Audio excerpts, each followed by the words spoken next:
You ready? Okay, for number one. Who is number one? What does yours say? Your coworker starts talking to you about a patient and complaining about the patient's odor. What should you do? The patient's odor. Okay, well, let's see what you would do. There it is.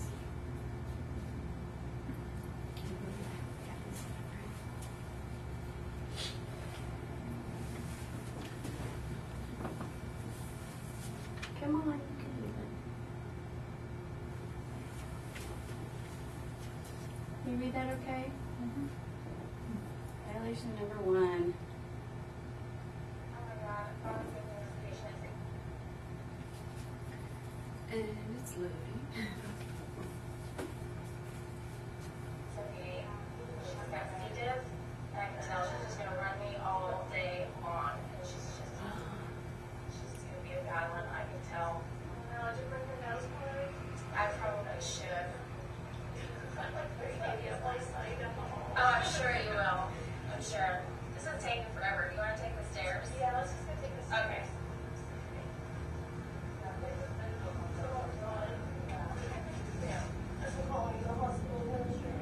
I can't believe they're talking about my mom. What was her name? Yes. Did you get the number with them? I can't believe they were talking about that in the hallway.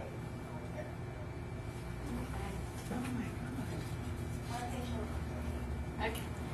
Let's talk about that for a little bit. What was the huge violation there? We're just talking about the patient. Out of patient care, yes. And like I said earlier, when you walk out of that room, what you said, it stays in that room, and it's very important. And this is actually an easy one for a lot of people to step over their bounds on this, because if you like a person and you might talk about that person's personal life because you talk to them about that or they talk to you. One of the things in the training that I've had before is when you're talking to a patient, you're dealing with them, it's really important to keep it at a professional level, because if you keep it at a professional level, these kind of things might not happen because you don't know what to expound on in their personal life. And the office that I used to work in Battleground, we were not allowed to talk about patient personal information unless they brought it up. And even at that, we were limited to what we talked about because they were very strict on it. And it's because of the HIPAA guidelines and compliance. And I know we're human. We like to be connected with our patients, so we like to be warm fuzzy with them because we like them. But it's important to understand the boundaries that we have when we are dealing with patients. Okay, number two. You get a call from a friend what is dental assistant. She starts to talk about a patient when you both know, telling you about her medical history. What should you do? What should you do? Just stop her and say, it's not my, I don't have to know her medical history. It's confidential about the patient and where she is. Yes, very good. Okay, let's watch this one.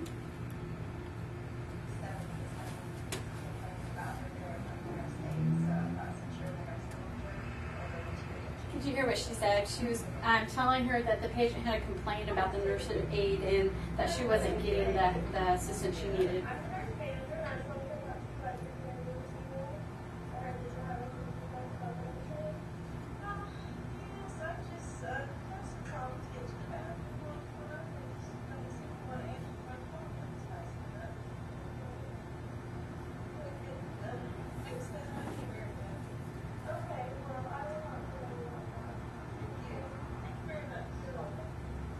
This video doesn't really give you a lead into this, but this woman knows what that patient's, why she's in the hospital, and now she's calling her friend, and it's somebody that they know, and she's telling the friend about it.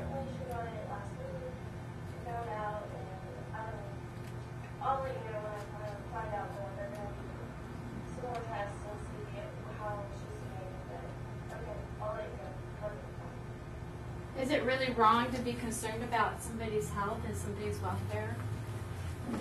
Because really, if you look at that, she's actually saying, oh, this friend of ours has got this problem, and I'll let you know, I'll keep you posted on the information, but is it really her position to tell her friend about this other person's health information? No, it's not. It is not.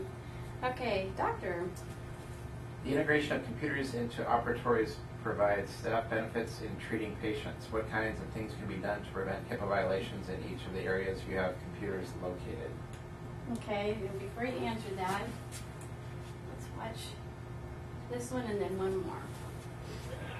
Garrison, he only has about 6 weeks to live. She only has 6 weeks left to live, so we're just, she's in palliative care, so we're just kind of trying to make her as comfortable as possible.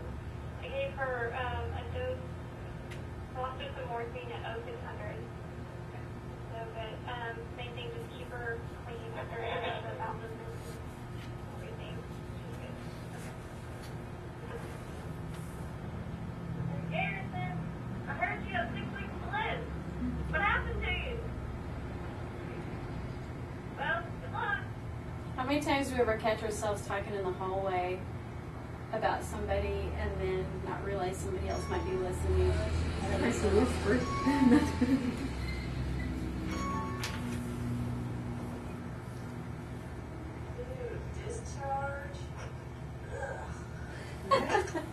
And that's computer discharge she was talking about.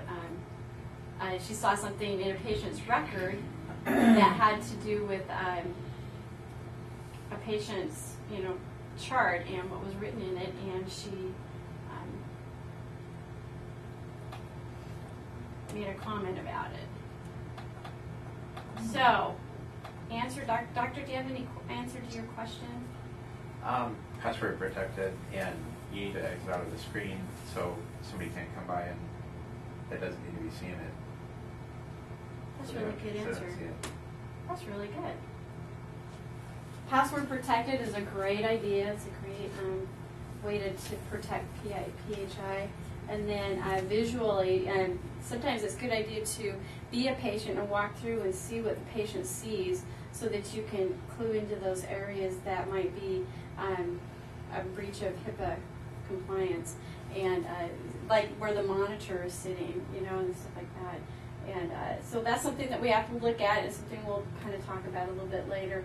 What does HIPAA mean for you in your office? All must abide by the rules and regulations to protect patient privacy and includes database electronically, hard copy, and oral. HIPAA policy procedures have been developed specifically to prevent breach and safeguard the patient information. Okay, what is PHI information? Do you guys get that on your test? PHI means protected health information. Any information about the patient that includes their address, social security, clinical notes, everything.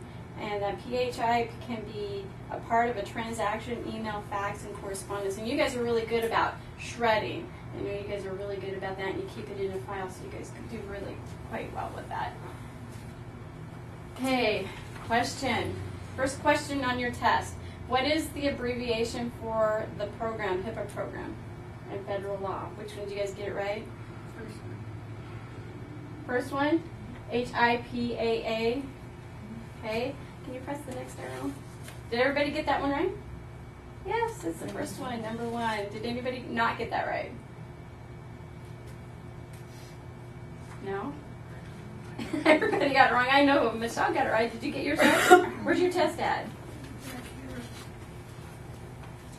Okay, You crossed mine out. The first one. The next one's the same. Oh, okay. It's on there twice.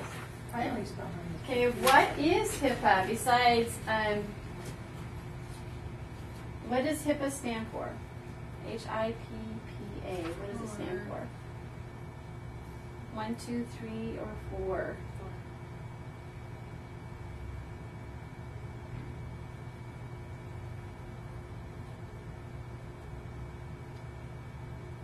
Anybody know? Throw out a guess. I What said is it? 4. 4? Okay, go ahead and press the next. See which one, see if you're right. Oh, it's actually 3.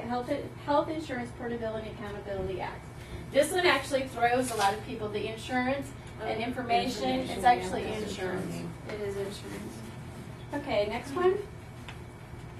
This thing is throwing a lot of heat. I think I'm going to go to sleep. Keep you warm. HIPAA applies to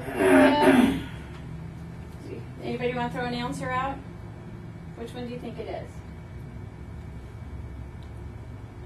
4. Okay, want to see if that's right? No? No? I don't know. It is number 4. Very good. Good job. Okay, next one. Doctor? I have to move. I'm not kidding. Okay. HIPAA Over here, Lisa.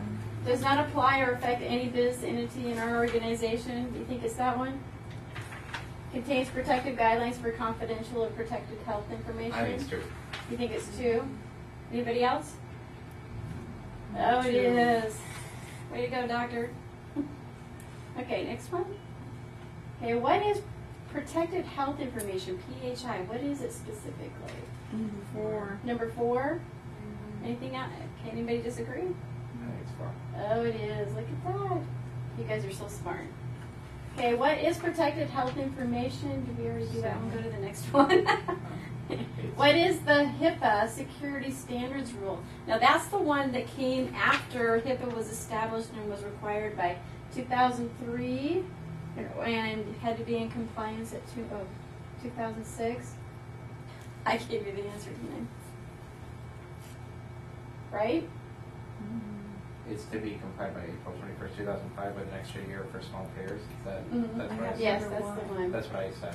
It was, the standards were adopted for security of electronic protection and to protect confidentiality and integrity of all the electronic protected health information. You might see that one as EPHI, so go to the next one. HIPAA security rules, timelines, and required health providers to be compliant by 2005, and you get an extra year if you're a small business.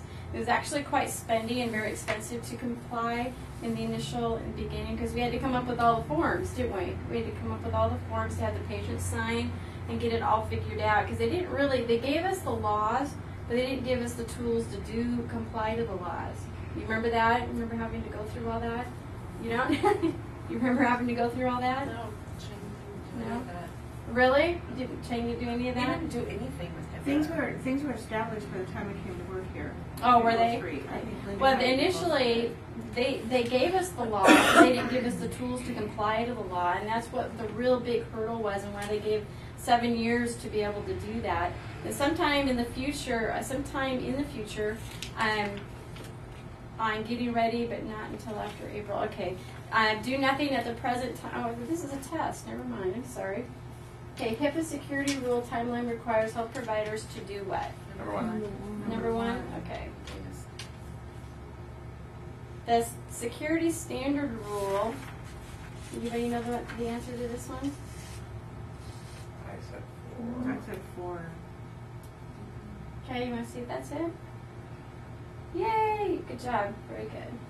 Okay, what I does... say 2. You would do the next one. Okay, what does the enforcement process look like? This was actually really interesting to me because the enforcement process was not what I thought it was. Did you guys get it right? Yeah, that's right.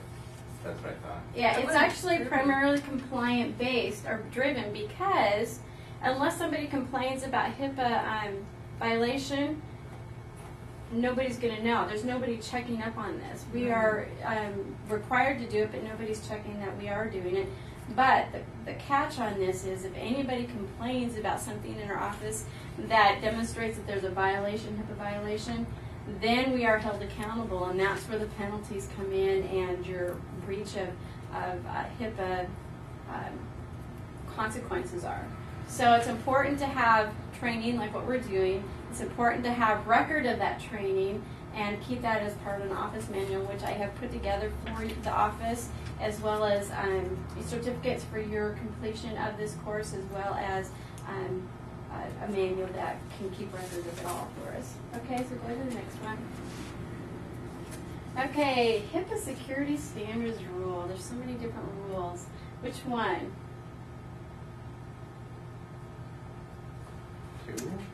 2. 2? Are you questioning me? Are you asking? Yes, 2. you're right. 2.